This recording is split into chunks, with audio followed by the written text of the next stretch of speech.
Guys, एक बार भगवान राम की वानर सेना लंका तक जाने के लिए राम सेतु का निर्माण कर रही थी, जिसका एकमात्र तरीका ये था कि वानर पत्थरों पर प्रभु राम का नाम लिखते और वो पत्थर पानी में तैर जाते। लेकिन जब इस बात का पता लंका वासियों को लगा तो वो घबराकर रावण के पास पहुंचे और कहा कि हे महाराज, हमारा दुश्मन तो मायावी है, उसके नाम के पत्थर तो पानी में तैरते हैं। ये सुनकर रावण भी अचंभित था, लेकिन वो समय ऐसा था कि रावण अपनी जनता को यह भरोसा दिलाए कि उसका राजा भी किसी से कम नहीं है। इसीलिए वो तुरंत अपनी जनता को लेकर समुद्र किनारे गया और एक पत्थर पर रावण नाम लिखकर उसे पानी में तैरा दिया, जिसे देखकर लंकावासी रावण की जय जयकार करने लगे। लेकिन जब रावण अपने महल लौटा तो उसकी पत्नी मंदोदरी ने पूछा कि स्वामी, मैं आपकी शक्तियों से अच्छी तरह से परिचित हूँ, आप सब कुछ कर सकते हैं, लेकिन एक पत्थर को पानी में तैरा नहीं सकते। आपने ये कैसे किया? तब रावण ने कहा कि हे मंदोदरी, जब मैं उस पत्थर पर अपना नाम लिख रहा था तो मैंने उस पत्थर को ये कहा कि कसम है तुझे प्रभु श्री राम की, अगर तू पानी में डूब गया। इसीलिए तो कहते हैं राम से बड़ा राम का नाम। जय श्री राम। गाइस, क्या आपको पता है कि जापान के ट्रेनों में ऐसे अजीबोगरीब नियम बनाए गए हैं जिससे आप और हम जैसे लोग तो उसमें सफर ही नहीं कर सकते? कैसे, मैं आपको बताता हूं। जापान की किसी भी ट्रेन में आप एक दूसरे से बात नहीं कर सकते, यहां तक कि आपको अपने मोबाइल फोन को भी साइलेंट पर रखना पड़ता है ताकि किसी भी पैसेंजर को डिस्टरबेंस ना हो।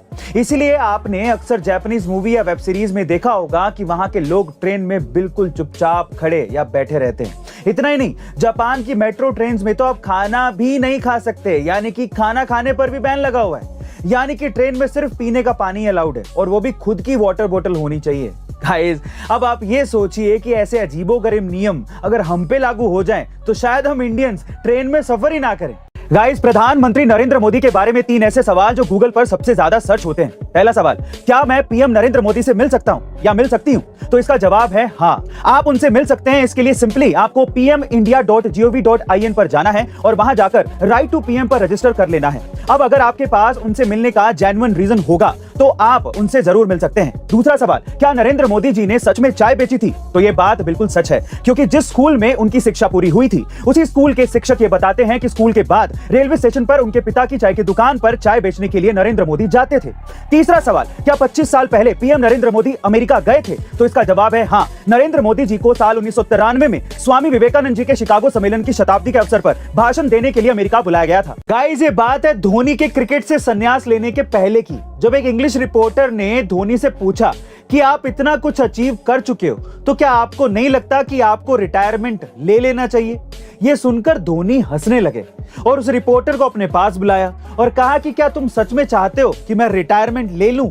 रिपोर्टर ने कहा कि नहीं, मैं तो जस्ट सवाल पूछ रहा हूं। फिर धोनी ने पूछा कि क्या तुम्हें लगता है कि मैं फील्ड में स्लो भाग रहा हूं? रिपोर्टर ने कहा नहीं, बिल्कुल नहीं, आप तो बहुत तेज हो। फिर धोनी ने एक और सवाल पूछा, तो क्या तुम्हें लगता है कि मैं आने वाले वर्ल्ड कप को खेलने के लिए फिट नहीं हूं? तो रिपोर्टर ने कहा कि आप तो सुपर फिट हो। तो धोनी ने कहा कि बेटा, अब तुम जाओ, यही तुम्हारे सवालों का जवाब है जो तुमने खुद ने ही दे दिए हैं। वैसे गाइस, आपको धोनी का ये स्वैग वाला अंदाज कैसा लगा कमेंट सेक्शन में जरूर लिखिएगा और ऐसे अमेजिंग वीडियोस के लिए A2 मोटिवेशन चैनल को सब्सक्राइब करना मत भूलिएगा। मिलते हैं अगली वीडियो में।